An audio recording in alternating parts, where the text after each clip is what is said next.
विषय लिखित रूप में सभा पटल पर प्रस्तुत कर दें।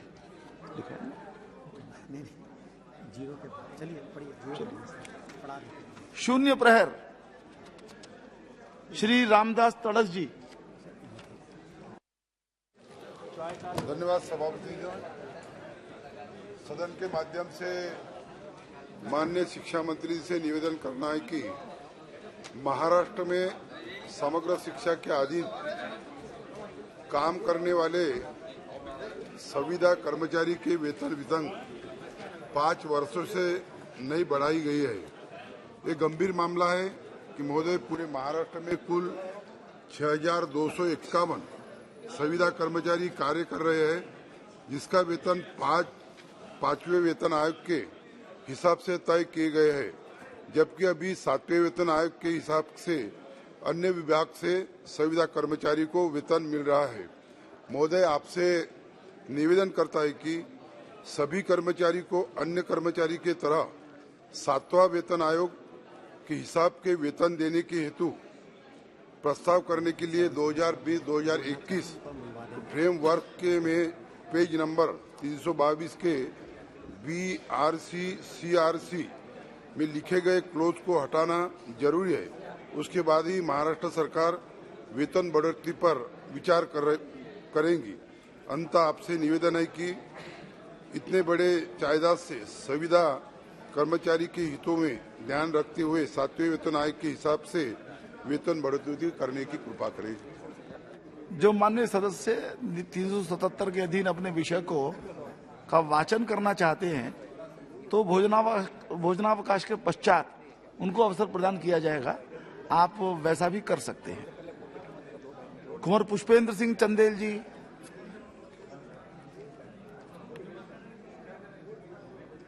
पुष्पेंद्र जी नहीं। श्री तीरथ सिंह रावत जी। धन्यवाद सभापति महोदय। मैं आपका ध्यान एक महत्वपूर्ण क्षेत्र जोशीमठ जो गत माह में भूदशा हुआ था उसकी ओर आकर्षित करना चाहता हूं। मान्यवर, जोशीमठ एक महत्वपूर्ण स्थान है जो उत्तराखंड के चमोली जिले में बॉर्डर के निकट बद्रीनाथ के पास औली के पास है। जो बद्रीनाथ पूजा पाठ जब 6 महीने बंद हो जाती है तो जोशीमठ के अंदर होती है। साथ ही औली बगल में है और सामरिक दृष्टि से भी यह क्षेत्र बॉर्डर पास है, नीति माना। इसलिए इस स्थान का रख रखाव, सुरक्षा, रक्षा अनिवार्यता हो जाती है। मान्यवर, पिछला माह जब भूदशा हुआ तो 25-30% क्षेत्र इससे प्रभावित हुआ है और अलग अलग क्षेत्रों में हुआ है। पानी का रिसाव था और पानी के रिसाव के कारण मकानों में दरारें आना, कई मकानों का ध्वस्त होना, होटलों का जाना, यह देखा गया। लेकिन जिस तरह उसका एक वातावरण बना गया, यानी लगा कि जोशीमठ खत्म हो गया, ऐसा नहीं है। जोशीमठ अपनी दैनिक दिनचर्या की ओर से लगातार वहां पे बाजार मार्केट सब तरह से चल रहा है। मैं इसलिए इस बात को कह रहा हूं, कल बद्रीनाथ 2 महीने के बाद पट खुलेंगे तो लोगों को एक डर न सताए। तो स्थान अभी भी सुरक्षित है, ऐसा नहीं है। कुछ क्षेत्र है उसमें जिस तरह माननीय प्रधानमंत्री मोदी जी ने संज्ञान लिया और प्रधानमंत्री मोदी जी ने तत्काल एक अध्ययन दल भेजा, केंद्रीय कमेटी बनाई जो अध्ययन किया। और यही नहीं तो माननीय गृह मंत्री जी ने भी उसका संज्ञान लिया है और उसके लिए क्या हो सकता है तो वो सब करने का काम किया है। उनका ठहराव, रख रखाव कैसे विस्थापित करना, प्रदेश सरकार लगातार उस काम को बढ़ाई है। शासन प्रशासन पूरी तरह लगा है और उन लोगों को राहत दिलाने का काम किया है। मानिए, और मेरा इतना कहना है कि लोगों को घबराने की जरूरत नहीं, आवश्यकता नहीं है। मैंने इसलिए बात कही कि कल बद्रीनाथ केदारनाथ के पट खुलेंगे, लोग जाएंगे तो कहीं उसके भय के कारण हो। वो वातावरण एक ऐसा बना मीडिया के माध्यम से जो जितना था नहीं वो हुआ। लेकिन मान्यवर, मैं फिर पुनः माननीय प्रधानमंत्री जी का धन्यवाद करना चाहूंगा और तत्काल जिस तरह संज्ञान लिया है गृह मंत्री जी का, मेरा केवल इतना है मान्यवर, प्रभावितों की व्यवस्था तो हो ही रही है लगातार, और उनकी क्या इस प्रकार सुरक्षा रक्षा हो सकती है, वो क्षेत्र की भी वो सब चल रहा है। लेकिन मेरा इतना कहना है कि जो अपने तत्काल इस संबंध में केंद्रीय कमेटी का जो अध्ययन हुआ है और साथ ही पुनर्वास बसाने की बात हुई है और जो चल रहा है, लेकिन साथ ही मैं कह सकता हूं कि वहां पहाड़ में जो भी आपके नगर निकाय, इस तरह के स्थानीय निकाय हैं और दूरगामी परिणाम को देखते हुए और वहां के लिए एक योजना, मास्टर प्लान तैयार करने का काम करें, इतना मेरा कहना है, जिससे आगे उनका सुरक्षित हो। नमस्कार, थैंक यू।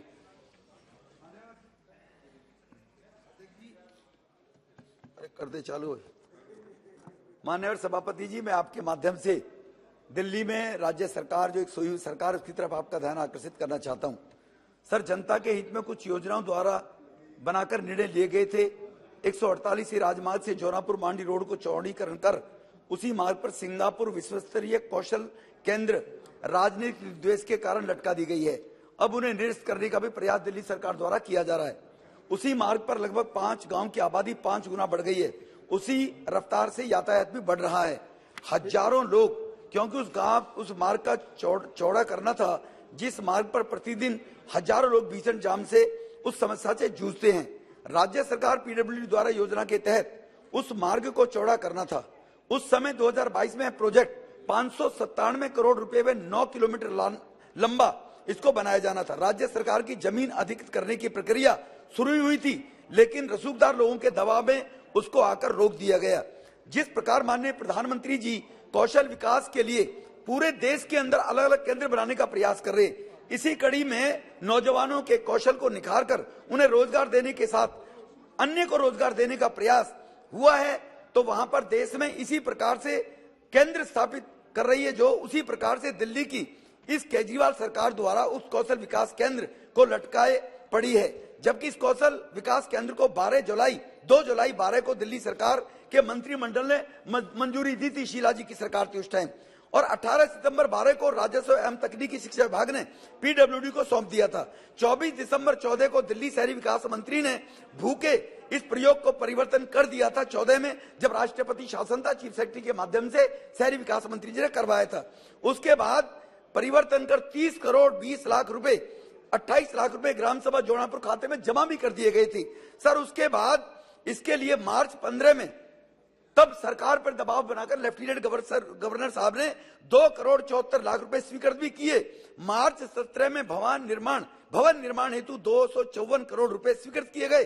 अध्यक्ष जी, 2012 से 2023 आ गए, 12 वर्ष बीत गए। लोगों के हित में, युवाओं के भविष्य से जुड़ी इन योजनाओं को, चाहे वो कौशल विकास केंद्र हो सिंगापुर यूनिवर्सिटी के रूप में, चाहे दिल्ली सरकार द्वारा जो लटकाया जा रहा है जौनापुर मार्ग को चौड़ा करके 100 फुटा गुड़गांव फरीदाबाद से जोड़ना हो, मेरा आपके माध्यम से निवेदन है केंद्र सरकार से, राज्य सरकार पर यह दबाव बनाए, वरना ऐसी राज्य सरकार को बर्खास्त करे जो जनता के हित के काम को नहीं कर पाती है और ये कार्य पूरे किया जा सके। आपने मुझे बोलने का मौका दिया, बहुत बहुत धन्यवाद।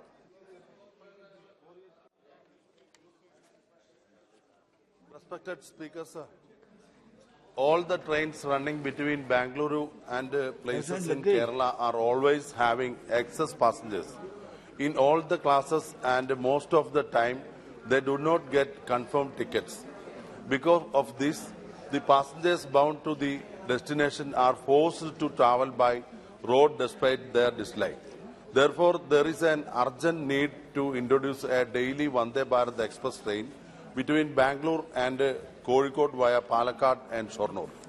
Palakkad and Shornur are 2 important railway junctions of Southern Railway, and passengers bound to Bangalore and Kozhikode from here are quite enormous.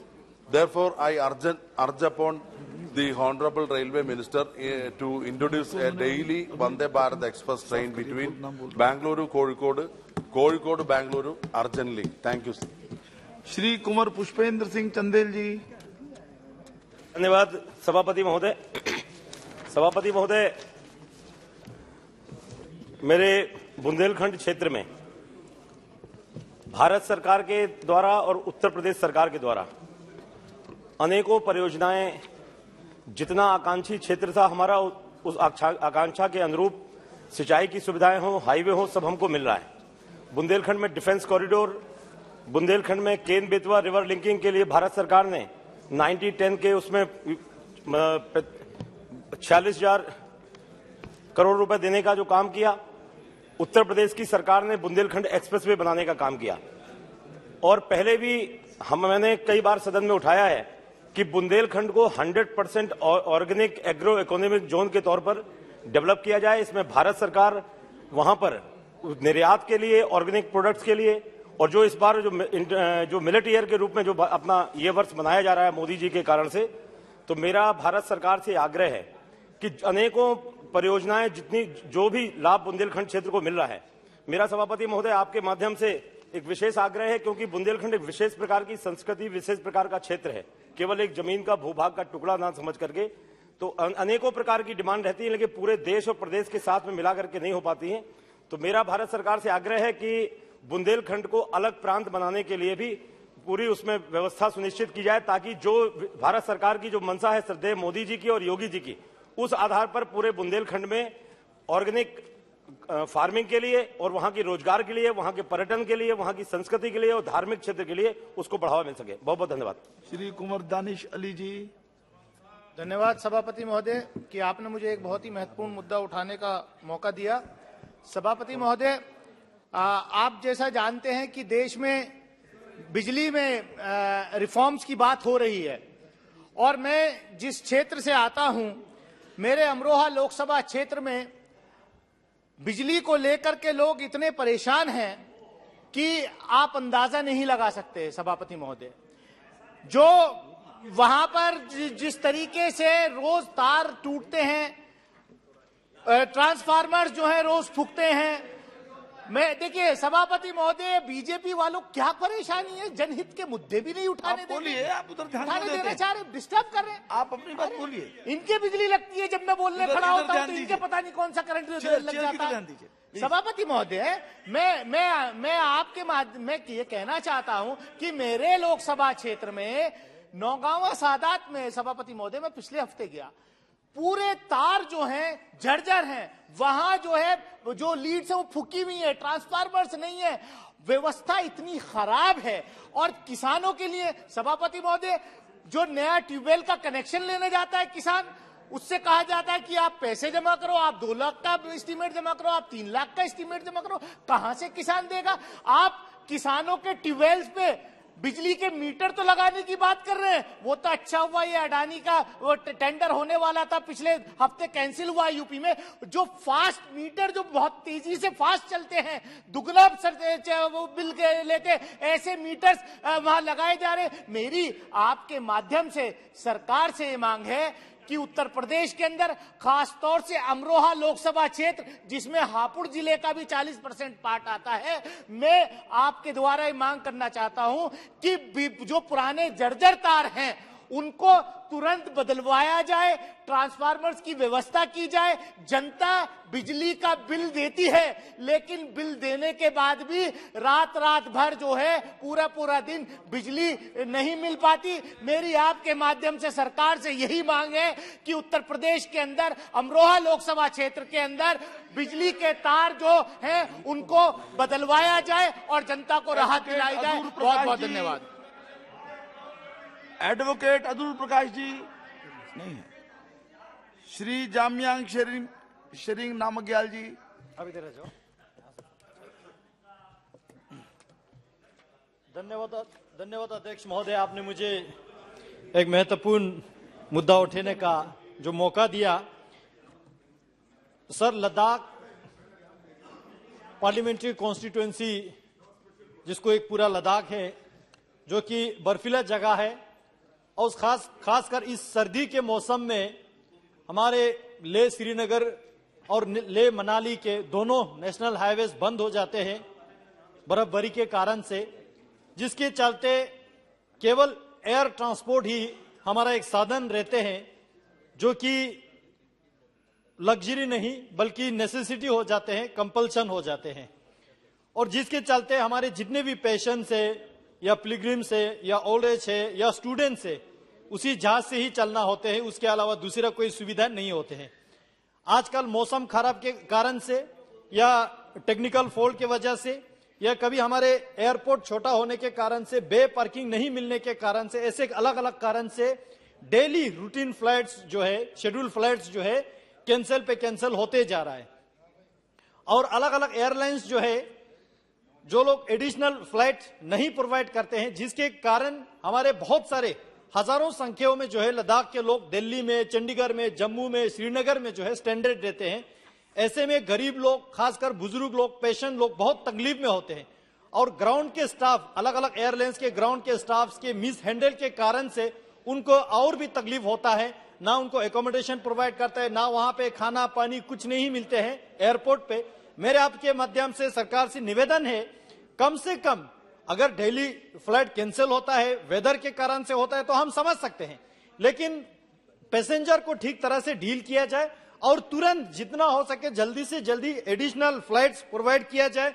और मेरे आपसे यह भी मांग है आपके माध्यम से, जो एग्जॉर्बिटेंट एयर फेयर है, जो कुछ फ्लाइट्स जो है इसके दुरुपयोग करते हैं, इसके गलत फायदा उठाते हैं और टिकट जो है तुरंत ऊंचा कर देते हैं, जिसका कीमत आज अभी आप ऑनलाइन चेक करेंगे 40,000, 50,000, 60,000, 80,000 तक जो है टिकट का बिक्री करते हैं एयरलाइंस वाले, जिसके चलते हमारे पेशेंट्स को बहुत तकलीफ होते हैं, जिसको जान बचाने के लिए तुरंत दौड़ना होता है। स्टूडेंट्स का कल 20 तारीख को बोर्ड का एग्जाम है, स्टूडेंट लोग फंसे हुए।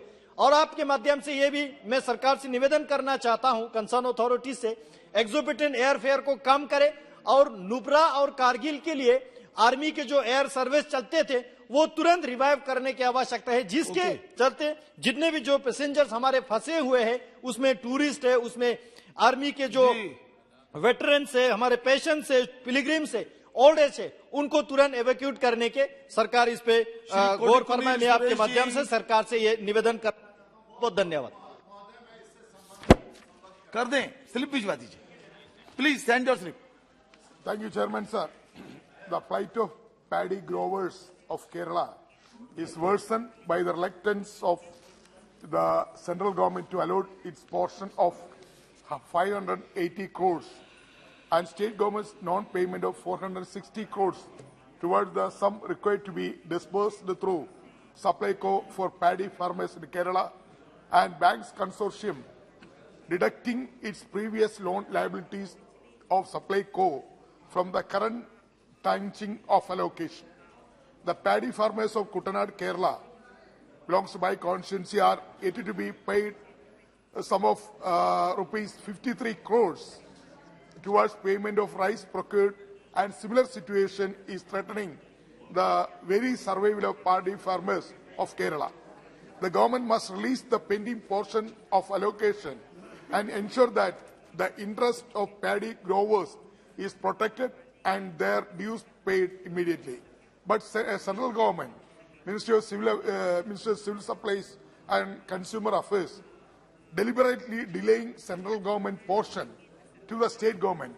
That's why state government also waiting for central government allocation.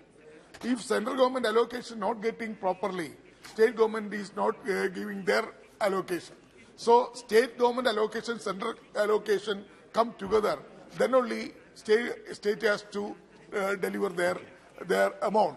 So the problem is very serious problem. The farmers, their income is only for this the paddy price, but at the same time, government of India delaying the payment, that will be a creating problem.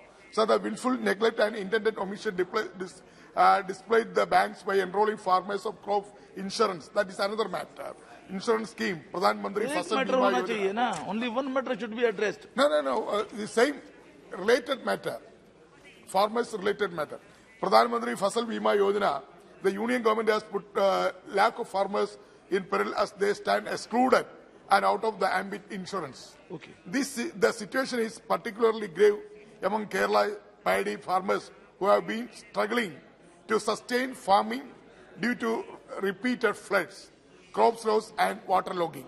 The government must engage in retrospective inclusion of the farmers who have been unknowingly revoked of their right of insurance by banks. They willfully abstain from their duty of informing and enrolling the farmers insurance scheme. Thank you. Thank you, sir.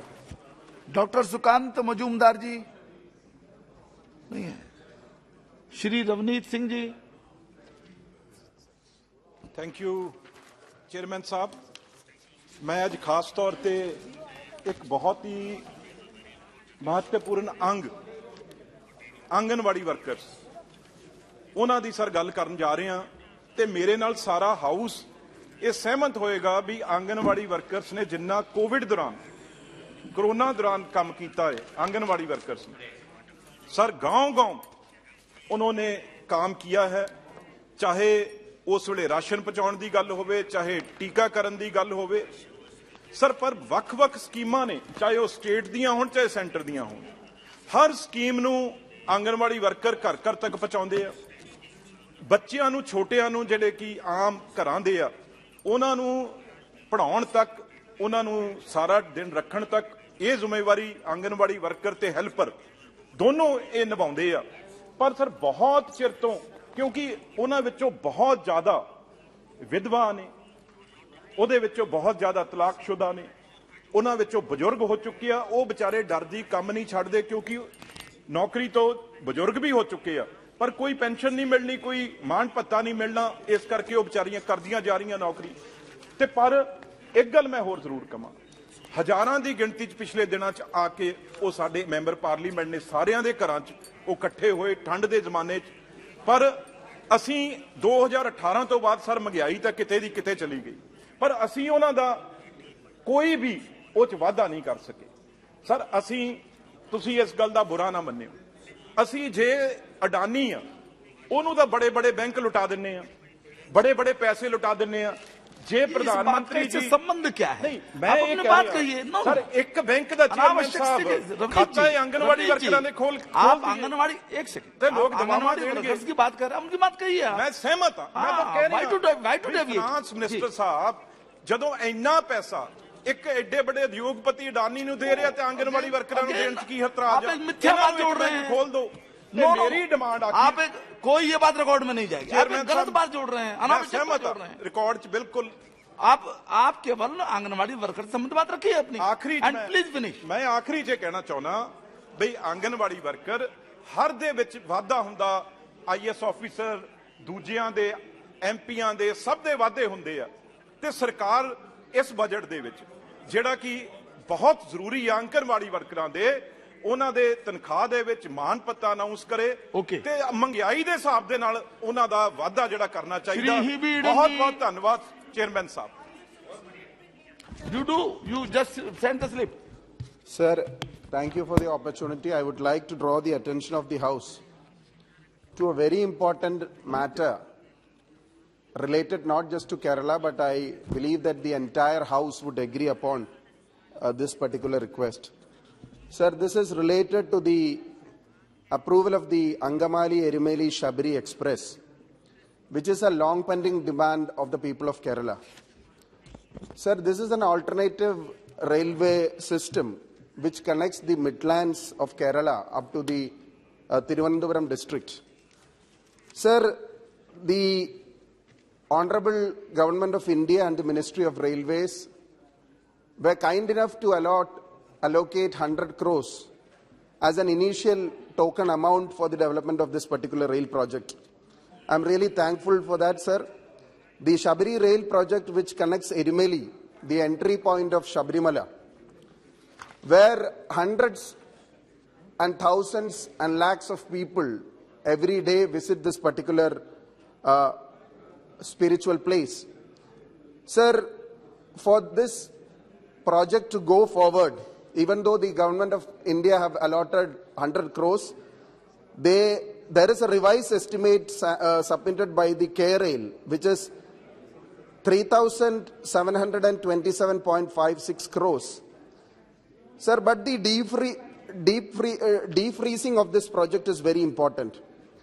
In order to implement this project effectively, the government of India and the Railway Department should give the sanction for the revised estimate prepared by the KRLDC, the joint venture company of the Railway and the State Government of Kerala. An urgent intervention should happen. A letter to the state government regarding the implementation agency of the Angamali-Shabri rail line is required, sir. Sir, as is a joint venture of the KRLDCL, have communicated the interest to take over this project earlier.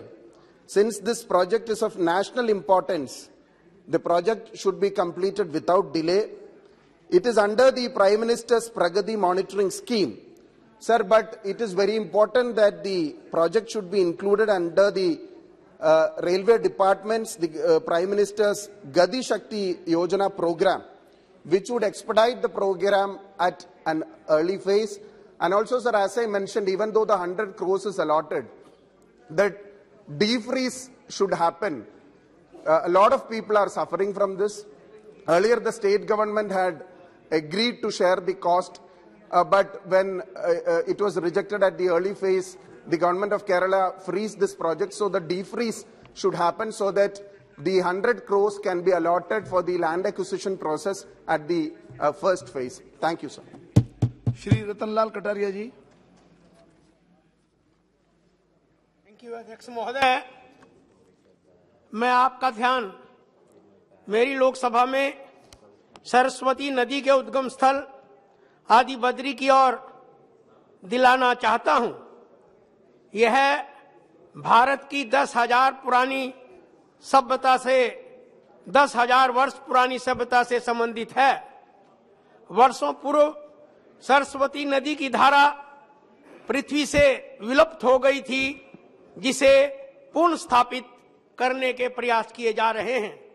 महामहिम राष्ट्रपति महोदय श्रीमती द्रौपदी मुर्मू जी, माननीय लोकसभा अध्यक्ष श्री ओम बिरला जी ने भी अंतर्राष्ट्रीय गीता महोत्सव के अवसर पर कुरुक्षेत्र प्रवास के दौरान सरस्वती नदी के महत्व पर प्रकाश डाला है। आदरणीय प्रधानमंत्री श्री नरेंद्र मोदी जी भी कुरुक्षेत्र प्रवास के समय सरस्वती नदी की महत्ता पर अपने विचार व्यक्त कर चुके हैं। अध्यक्ष महोदय, सरस्वती नदी का उद्गम स्थल यमुनानगर जिले के आदि बद्री नामक स्थान पर है, जहां इसकी एक धारा प्रवाहित हो रही है। हरियाणा के माननीय मुख्यमंत्री श्री मनोहर लाल जी के नेतृत्व में सरस्वती हेरिटेज बोर्ड सरस्वती नदी के प्रवाह को दोबारा से स्थापित करने के लिए काम कर रहा है और हरियाणा सरकार ने केंद्रीय जल शक्ति मंत्रालय से भी एक डैम बनाने का प्रस्ताव भेजा है। मेरा सदन से निवेदन है कि केंद्रीय सरकार भारतीय संस्कृति की इस विरासत को पुनः स्थापित करने के लिए कदम उठाए और इसके लिए प्रसाद योजना के अंतर्गत मैं 100 करोड़ रुपए के पैकेज की घोषणा की मांग करता हूं, ताकि सरस्वती नदी की अविरल धारा को दोबारा से प्रवाहित किया जा सके। Thank you.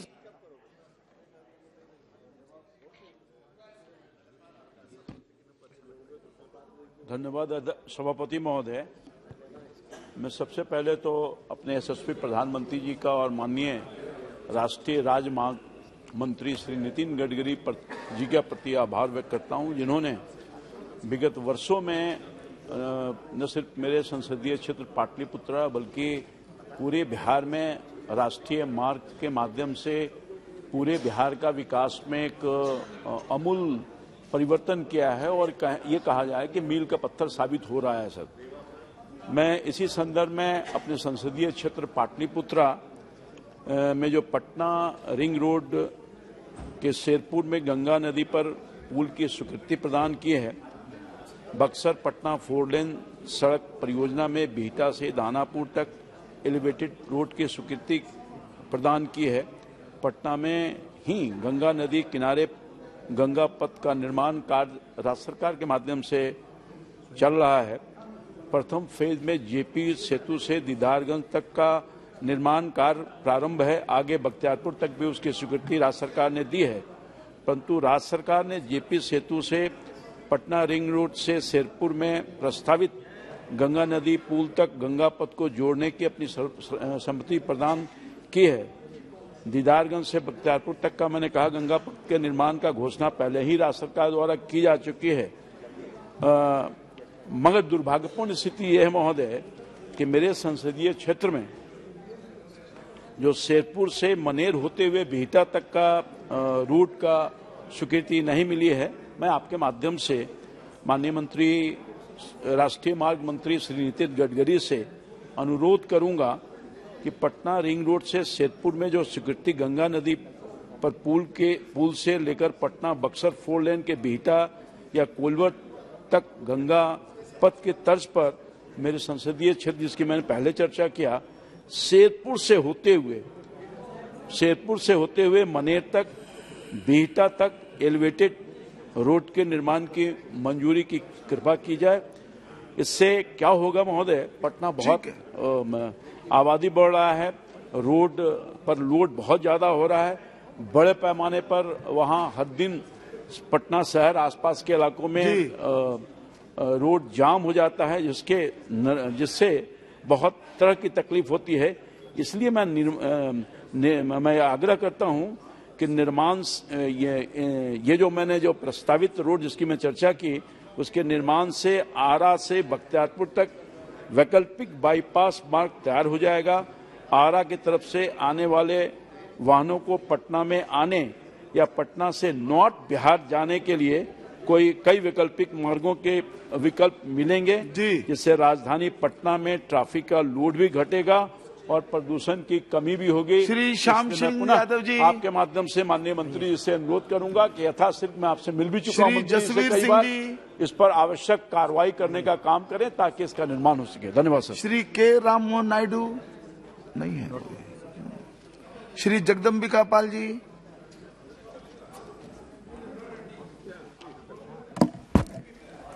अधिष्ठाता महोदय, मैं आपका अत्यंत आभारी हूं कि आपने एक अत्यंत लोक महत्व के प्रश्न को इस सदन में उठाने की अनुज्ञा दी है। मैं आपका ध्यान आपके माध्यम से सरकार का आकृष्ट करना चाहता हूं कि आज पूरी दुनिया में जिस तरह से प्रधानमंत्री जी कहते हैं कि दुनिया ने युद्ध दिया, चाहे यूक्रेन रूस का हो, लेकिन हमने पूरी दुनिया को गौतम बुद्ध दिया और आज वो बुद्ध दुनिया में शांति का, अहिंसा का, ममता का, करुणा का संदेश बन चुके हैं। और सौभाग्य से वो बुद्ध का जन्मस्थान सिद्धार्थनगर के कपिलवस्तु में है। आज कुशीनगर निर्वाण स्थली है। पहली बार 5 बौद्ध भिक्षुओं को उन्होंने सारनाथ में दीक्षा दी बोध गया के बाद। तो वो अत्यंत जो महत्वपूर्ण सारनाथ, कुशीनगर, कपिलवस्तु, श्रावस्ती, जहाँ पे सहेट महेट रहे, उसके ध्यान आकृष्ट करते हुए मैं आपसे कहना चाहता हूँ कि आज उस बुद्धिस्ट सर्किट के कपिलवस्तु में जहाँ गौतम बुद्ध पैदा हुए, 29 वर्ष बाल्यकाल में गौतम बुद्ध के पहले सिद्धार्थ के रूप में वहाँ रहे। और उस तरफ लुम्बिनी है जो नेपाल के लिए गौतम बुद्ध से जुड़ा हुआ एक स्थान है। तो आज स्वाभाविक है कि उस लुम्बिनी के हजारों पर्यटक या सारनाथ के उस कुशीनगर से होते हुए कपिलवस्तु आ रहे हैं। उत्तर प्रदेश सरकार भी एक बड़ा विपासना केंद्र अंतर्राष्ट्रीय स्तर का बना रही, काफी जमीन अधिग्रहण करके कई देश के लोगों को मेडिटेशन सेंटर या अपना मॉनेस्ट्री बनाने के लिए दे रही है। अभी लुम्बिनी में भारत सरकार ने एक, प्रधानमंत्री जी ने बुद्ध कन्वेंशन सेंटर दिया है, जो निश्चित तौर से उस बौद्ध धर्म की और भारत नेपाल की मैत्री का प्रतीक भी है। मैं आपके माध्यम से मांग करना चाहता हूं कि जहां पे लाखों लोग पूरे दुनिया के मानने वाले Japan, Thailand, Singapore, Indonesia, Malaysia, China, इस सब के देश के लोग आते हैं, उनके लिए वहां पे एक बुद्ध कन्वेंशन सेंटर भारत सरकार के द्वारा हो, जिससे कि वहां पे आने वाले जो विपासना मेडिटेशन कर सकें, बौद्ध विहार बन सके या उसका विकास हो रहा है। उसमें आज एक आवश्यकता है कि हमारे उस लुम्बिनी और अपने कपिलवस्तु दोनों के उस बुद्ध के आने वाले तीर्थयात्रियों की सुविधा के लिए या बौद्ध सम्मेलन हो या बौद्ध के जो हमारे एसोसिएशन, बौद्ध सम्मेलन एसोसिएशन है या बुद्धिस्ट टूर, ये है, ये सारे महोत्सव, ये सारी चीजें आयोजित हो सकें। मैं बहुत बहुत धन्यवाद। श्री हनुमान वेदीवाल जी। सभापति महोदय, सबसे पहले तो आपको धन्यवाद दूंगा कि महत्वपूर्ण विषय पे मुझे बोलने का आपने अवसर दिया। आपके माध्यम से राजस्थान के जयपुर जिले में स्थित रामगढ़ बांध के संरक्षण को लेकर सरकार का ध्यान आकर्षित करना चाहूंगा। 1902 में इस बांध का निर्माण हुआ। 1933 से जयपुर के अंदर पेयजल सप्लाई शुरू हुई। रामगढ़ बांध वर्ष 2003 तक जयपुर जिले के लोगों की प्यास बुझाता रहा। वर्ष 1982 में तो एशियन खेलों में नौकायन प्रतियोगिता के भी साक्षी बना, लेकिन वर्ष 2004 से इस बांध का गला घोंटने का काम शुरू हुआ और अगले साल ही पानी आना बंद हो गया। फिर बांध सूखता चला गया। सब तो इसके कैचमेंट क्षेत्र का गला घोंटने के लिए रसूखदारों को बाव क्षेत्र में ही जमीन आवंटन कर दी गई। इसके बाद अतिक्रमियों के भी हौसले बुलंद होते गए। सभापति महोदय, देश के प्रतिष्ठित समाचार पत्र राजस्थान पत्रिका ने पहले मर गया रामगढ़ और फिर पुनर्जीवित करें रामगढ़ शीर्षक से अभियान चलाया। खबरों पर राजस्थान हाईकोर्ट ने प्रसंज्ञान लिया और कई रसूखदारों की जमीन के आवंटन निरस्त हुए। 29 मई 2012 को हाईकोर्ट ने ऐतिहासिक फैसला सुनाया। भू राजस्व अधिनियम को ध्यान में रखे बिना नदी, नाले, तालाब, बांध आदि से जुड़ी भूमि पर किए गए आवंटन को निरस्त करने का आदेश दिए। 3172 रेफरेंस को राजस्व मंडल को भेजे गए। इसमें से अब तक 2052 रेफरेंस में निर्णय आया और 1650.86 हेक्टेयर जमीन को शिवायचक दर्ज किया गया। 35% मामलों में फैसला आना बाकी है। रामगढ़ बांध और अन्य जल स्रोतों को बचाने और लगातार मॉनिटरिंग के लिए बनाई गई राज्य स्तरीय हाई पावर कमेटी निष्क्रिय। हालत यह है कि कमेटी की अंतिम बैठक की करीब 3 साल पहले हुई थी। इसके बाद मामले की सुधि नहीं ली गई, जबकि हाईकोर्ट के आदेश पर मुख्य सचिव की अध्यक्षता में गठित इस कमेटी में 9 विभागों के सचिव, प्रमुख सचिव शामिल है। सभापति महोदय, रामगढ़ बांध के बाव क्षेत्र में कई रसूखदारों को भूमि आवंटन किया हुआ। यहाँ रिसोर्ट, होटल, फार्म हाउस बने हुए। हाईकोर्ट की फटकार के बाद भले ही सरकार ने इनके रेफरेंस राजस्व मंडल में भेज दिए, लेकिन रसूखदारों के भूमि आवंटन निरस्त करने के लिए सक्रिय नहीं है। मैंने पूर्व में भी पत्र लिखकर जब इस बांध के संरक्षण की मांग प्रधानमंत्री जी से की तो जल शक्ति मंत्रालय 2 फरवरी 2021 को मुझे पत्र के माध्यम से बताया कि बांध पुनर्वास और सुधार योजना में राजस्थान के 189 बांध में से रामगढ़ बांध भी पुनर्वास हेतु सम्मिलित है, लेकिन राजस्थान सरकार ने इसको लेकर कोई प्रस्ताव नहीं भेजा। मेरी मांग है कि मंत्रालय इसकी वर्तमान स्थिति तलब करें और यदि राज्य ने नहीं भेजा है तो आप यहाँ से मंगवाएं। सभापति महोदय, दूसरा मेरा निवेदन है, एक ही निवेदन कीजिए। 1 मिनट में पूरा लॉटरी में सर। राजस्थान हाईकोर्ट द्वारा अब्दुल रहमान बनाम सरकार में दिए गए निर्णय को पूर्ण रूप से रामगढ़ बांध के बाव क्षेत्र में लागू किया जाए और इस मामले में जो भी रेफरेंस विभिन्न न्यायालयों में लंबित है उनका माननीय उच्च न्यायालय तत्काल समयबद्ध तरीके से निपटारा करे और इसके बाव क्षेत्र में आने वाले एनीकट का तुरंत वैज्ञानिक तरीके से परीक्षण कराकर हल निकाला जाए, क्योंकि रामगढ़ बांध को पुनर्जीवित करना अत्यंत आवश्यक है। प्रोफेसर रामशंकर कटेरिया जी, आधा मिनट लोट 0 आवर है हनुमान जी।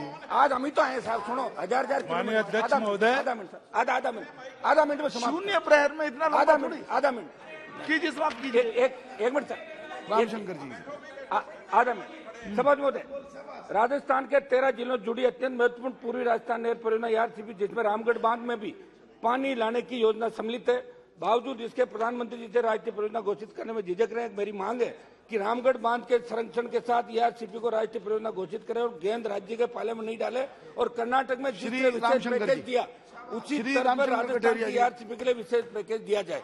माननीय सभापति महोदय, मेरी लोकसभा इटावा क्षेत्र में औरैया जनपद है। उस औरैया जनपद के बिल्कुल लगा हुआ दिव्यापुर कस्बा है। वहां पर एनटीपीसी के द्वारा एक बड़ा संस्थान 80 के दशक में और गैल, ये 2 संस्थाएं, एक बड़ी संस्थाएं वहां पर प्रोजेक्ट स्थापित हुए, जिसमें हजारों की संख्या में वहां पर कर्मचारी काम कर रहे हैं। और उसी परिप्रेक्ष्य में वहां पर दिव्यापुर में एक केंद्रीय विद्यालय खोला गया और केंद्रीय विद्यालय वहां तब से संचालित है। अभी 2 साल से एनटीपीसी के द्वारा संचालित केंद्रीय विद्यालय को आर्थिक कारणों से उन्होंने कहा कि मैं इस विद्यालय को संचालित नहीं कर सकता हूं। मेरी आर्थिक रूप से उन्होंने असमर्थता व्यक्त की और महोदय, उस पूरे क्षेत्र के बच्चे पढ़ते हैं, एनटीपीसी के कर्मचारियों के बच्चे पढ़ते हैं। मैं माननीय शिक्षा मंत्री जी से आपके माध्यम से अनुरोध करता हूं कि जो सरकार की मंशा है कि हर जनपद में एक केंद्रीय विद्यालय स्थापित किया जाए, उसी के तहत औरैया जनपद में ये एक केंद्रीय विद्यालय जो संचालित लंबे समय से है उसको बंद न करके उस विद्यालय को विधिवत रूप से उस विद्यालय को संचालित किया जाए। और प्रशासन ने, औरैया प्रशासन ने वहां पर सरकार इस केंद्रीय विद्यालय के लिए जमीन उपलब्ध करा रखी है। मेरी माननीय शिक्षा मंत्री जी से अनुरोध है आपके माध्यम से कि उस केंद्रीय विद्यालय को अपने अधीन लेकर के उसको पुनः बनवा करके और विधिवत रूप से केंद्रीय विद्यालय संचालित हो, ये विशेष मांग है। बहुत बहुत धन्यवाद। माननीय सदस्यगण, बहुत बड़ी संख्या में माननीय सदस्य अपने सबमिशंस देना चाहते हैं, तो तो 1 मिनट के अंदर अपनी बात कहने का कष्ट करें, ठीक है। श्री अरुण साहब जी। माननीय सभापति जी, लोकतंत्र के इस सबसे बड़े मंदिर में मैं बड़े दुख के साथ कह रहा हूं कि पिछले 1 महीने में भारतीय जनता पार्टी के 4 प्रमुख पदाधिकारियों की हत्याएं हुई है, निर्मम हत्याएं हुई है। बुधराम करटाम जो हमारे बस्तर जिले के मंत्री थे, नीलकंठ कक्केम जो हमारे मंडल अध्यक्ष थे, श्री सागर साहू जो हमारे पार्टी के जिले के उपाध्यक्ष रहे, श्री रामधर अलामी जो पूर्व सरपंच हैं, इन 4 प्रमुख पदाधिकारियों को लक्ष्य करके ये टारगेट किलिंग 4 प्रमुख पदाधिकारियों की पिछले 1 महीने में हुई है। ये राजनीतिक षड्यंत्र है भारतीय जनता पार्टी के खिलाफ, ये राजनीतिक षड्यंत्र है। राज्य की कांग्रेस सरकार राज्य के लोगों को सुरक्षा देने में पूरी तरह से फेल साबित हुई है। हमारे लोगों से सुरक्षा वापस ले ली गई है। ये छत्तीसगढ़ को रक्त रंजित करने का प्रयास हो रहा है। छत्तीसगढ़ महतारी के इन 4 सपूतों का शहादत व्यर्थ नहीं जाने देंगे। मैं इस सदन के माध्यम से निष्पक्ष जांच की मांग करता हूं और भारत सरकार से आग्रह करता हूं, राज्य सरकार को निर्देशित करे कि छत्तीसगढ़ की जनता के जान के रक्षा करे।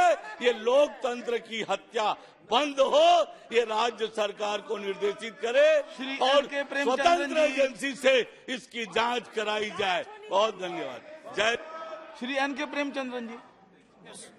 Thank you very much, Mr. Chairman. Sir, I would like to raise a very serious matter of urgent concern in which the government of India's intervention, especially the Labour Ministry's intervention, is required.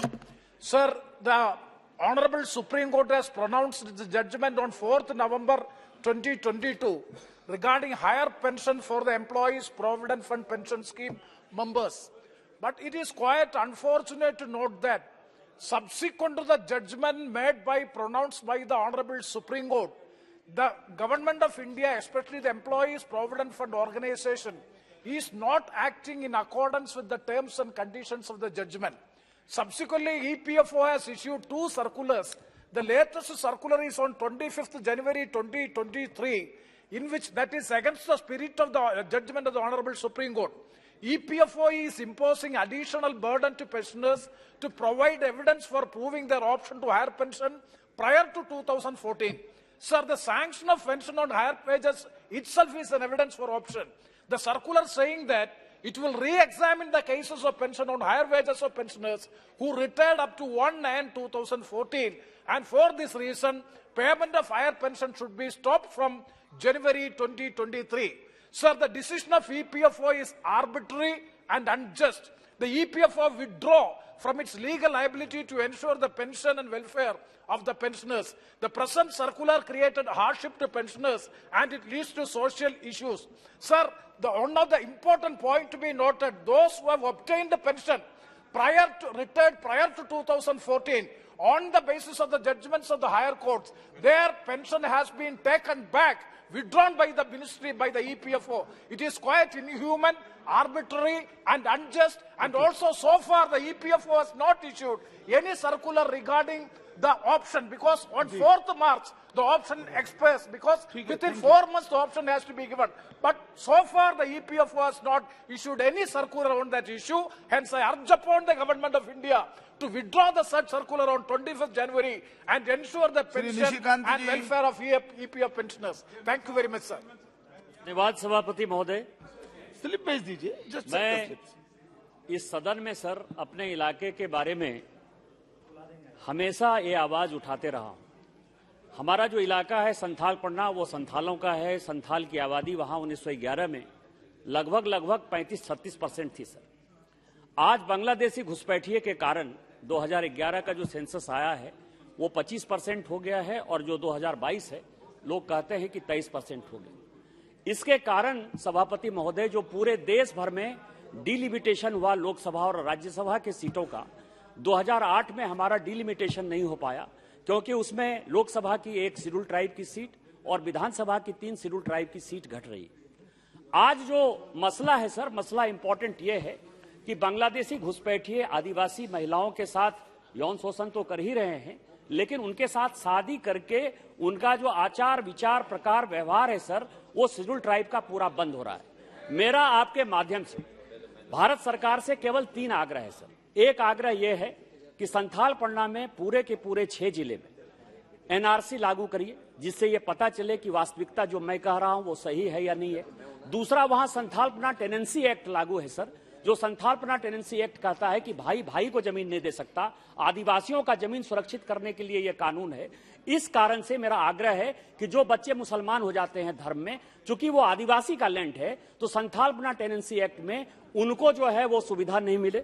और मेरा तीसरा demand ये है sir कि जब वो धर्म परिवर्तन कर लेते हैं तो जैसे जम्मू कश्मीर में नियम लागू है कि महिलाओं को वो अधिकार नहीं मिलता है, उसी तरह से आदिवासी के नाम पर जो अधिकार मिला हुआ है वो अधिकार धर्मांतरण के बाद उनको कोई सुविधा केंद्र और राज्य की नहीं मिले। यही आपके माध्यम से हमारा आग्रह है। धन्यवाद चेयरमैन सर, तुसी टाइम दिता। मैं एक सेंसी जात हैगी है ते उन्हां दे 31 सब कास्ट हैगे ने, उन्हां दे बारे मैं गल करना चाहती हैं। 1950 दे विच शेड्यूल कास्ट्स पंजाब स्टेट दे विच इन्हां नूं इंक्लूड कीता गया और उन्हां दे नाल 2 होर सब कास्ट सीरियल नंबर 32 दे उत्ते बेकुंट और मनेश कीते गए, पर ਜਿਹੜੇ 31 होर सेंसी दे सब कास्ट सी ਉਹ नहीं उस लिस्ट ਦੇ ਵਿੱਚ शामिल होए। ਤਾਂ ਮੈਂ ਤੁਹਾਡੇ ਰਾਹੀਂ ਸੈਂਟਰਲ ਗਵਰਨਮੈਂਟ ਨੂੰ ਦਰਖਾਸਤ ਕਰਦੀ ਹਾਂ ਕਿ 31 सब कास्ट सेंसी ਦੇ ਇਹ ਸ਼ੈਡਿਊਲ ਕਾਸਟ ਜੋ ਪੰਜਾਬ ਸਰਕਾਰ ਦੇ ਨਾਲ ਤਾਲੁਕ ਰੱਖਦੀ ਹੈ ਲਿਸਟ, ਉਹਦੇ ਵਿੱਚ ਇਹ ਸ਼ਾਮਲ ਹੋਣ। ਮੈਂ ਇੱਕ ਹੋਰ ਬਹੁਤ ਅਹਿਮ ਵਿਸ਼ਾ ਹੈ ਆਸ਼ਾ ਵਰਕਰਸ ਦਾ ਔਰ ਆਸ਼ਾ ਫੈਸਿਲਿਟੇਟਰਸ ਦਾ ਕਿ ਉਹਨਾਂ ਨੂੰ ਜੋ ਉਹਨਾਂ ਨੇ ਕੰਮ ਕੀਤਾ ਸੀ कोविड दे विच, 25,000 रुपया और 10,000 रुपया जिहड़ा उन्हां नूं देना सी ਉਹ ਉਹਨਾਂ ਨੂੰ ਹਾਲੇ ਤੱਕ ਮਿਲਿਆ ਨਹੀਂ, ਉਹ ਮਿਲਣਾ ਚਾਹੀਦਾ ਹੈ। ਔਰ ਜਿਹੜਾ ਉਹ ਕੰਮ ਕਰਦੇ ਨੇ ਉਹਨਾਂ ਦੇ ਲਈ 21,000 रुपया मिनिमम वेज जरूर देनी चाहिए है। बाकी आशा वर्कर्स और उन्होंने फैसिलिटेटर्स श्री नायब सैनी जी मार्क भी करना चाहिए उन्होंने प्रेस। 1 मिनट में अपनी बात समाप्त कीजिए प्लीज। थैंक यू उपाध्यक्ष महोदय, आपने मुझे 0 आवर में बोलने का समय दिया। माननीय उपाध्यक्ष महोदय, मैं आपके माध्यम से माननीय उद्योग एवं वाणिज्य मंत्री श्री पीयूष गोयल जी का ध्यान अपनी लोकसभा कुरुक्षेत्र की एक बहुत ही जरूरी मांग की ओर आकर्षित करना चाहता हूं। कुरुक्षेत्र के गांव उमरी की ग्राम पंचायत द्वारा सन 2012-13 20 एकड़ भूमि राष्ट्रीय डिजाइन संस्थान कुरुक्षेत्र को दी गई। वाणिज्य और उद्योग मंत्रालय द्वारा लगभग 120 करोड़ रुपए का बजट निर्धारित किया गया और भारत सरकार द्वारा इस संस्थान के निर्माण का कार्य शुरू किया गया। अब यह बिल्डिंग 2022 में बनकर तैयार हो गई है। इस संस्थान का पहला दाखला सत्र सन 2016-17 में शुरू हो गया था। यह देश का तीसरा और उत्तर भारत का एकमात्र पहला डिजाइन संस्थान है। इस संस्थान में एक भी विद्यार्थी मेरी कुरुक्षेत्र लोकसभा या हरियाणा राज्य का नहीं है। इसलिए मेरा आपके माध्यम से मंत्री जी से निवेदन है कि राष्ट्रीय डिजाइन संस्थान जो कि मेरी कुरुक्षेत्र लोकसभा में स्थापित है, उसमें हरियाणा के लिए 30% कोटा निश्चित करने की मांग करता हूं, ताकि मेरी लोकसभा व हरियाणा के बच्चों को इस संस्थान में पढ़ने के लिए अवसर मिल सके। बहुत बहुत धन्यवाद आदरणीय उपाध्यक्ष महोदय। Thank you very much, sir, for allowing me. I wish to draw the attention of the Honourable Health Minister towards the rising incidence of violence against doctors and other healthcare professionals in recent years. There's no central data, sir, on the number of assault cases against healthcare workers or health facilities, but the Indian Medical Association estimates that 75% of all doctors face some form of physical abuse during their service, with many cases of violence severely underreported. These are people who are selflessly serving our citizens and attempting to save lives, sir. Currently, no national-level law comprehensively and categorically addresses this issue. State laws vary, the existing laws are weak in their implementation, lack scope to protect all healthcare workers. In fact, 11 states and union territories have no laws at all. In 2019, this government, sir, had introduced a draft bill titled the Healthcare Service Personnel and Clinical Establishments Prohibition of Violence and Damage to Property Bill, which would have made such violence a non-bailable and cognizable offence with a jail term of up to 5 years. But this was withdrawn by the government before it could be considered by Parliament without assigning any reason. Our healthcare professionals are neither adequately appreciated nor protected, and it's imperative to realise this is not just an issue for the medical fraternity. Violence against healthcare workers weakens our health system, sir, and affects the quality of services provided to patients, in turn leading to more risk of violence. Therefore, I urge the Health Minister, if necessary the Home Affairs Minister and the Law and Justice Minister, to reintroduce a comprehensive central legislation to put a check on violence against healthcare professionals at the earliest. Thank you, sir. माननीय सदस्यगण, शून्य काल के जो सभी अन्य हमारे माननीय सदस्य हैं बोलना चाहते हैं, भोजनावकाश के पश्चात उनको अवसर दिया जाएगा।